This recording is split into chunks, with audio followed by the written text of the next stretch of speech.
रक्षाबंधनसाठी ना दुकानात गेले होते खरेदी करायला. पण तिथे इतक्या साऱ्या व्हरायटीच्या राख्या होत्या ना, कोणत्या घेऊ आणि कोणत्या नाही कळतच नव्हतं. खूप छान-छान डिझाईनमध्ये ना ह्या राख्या आलेल्या होत्या. पण त्या अगोदर म्हटलं घरची थोडीशी तयारी करून जाऊयात. त्या अगोदर ना मी थोडेसे हरभरे आणि मूग भिजत घातले होते, जेणेकरून ना संध्याकाळच्या भाजीसाठी होईल. आणि ह्या मुंग्याचं काय करावं काहीही कळत नाही.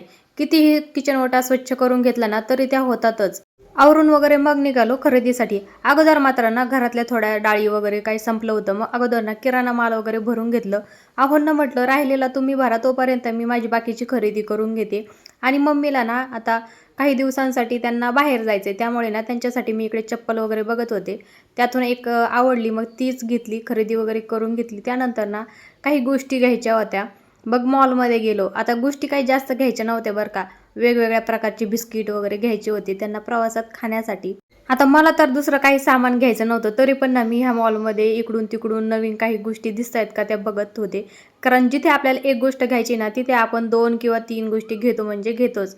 आणि हे आपल्या बाबतीत घडतंच. किराणा माल वगैरे हे सगळ्या गोष्टी घेऊन झाल्या आणि त्यानंतर ना मी थोडीशी खरेदी करण्यासाठी स्टेशनरीमध्ये पण गेले होते.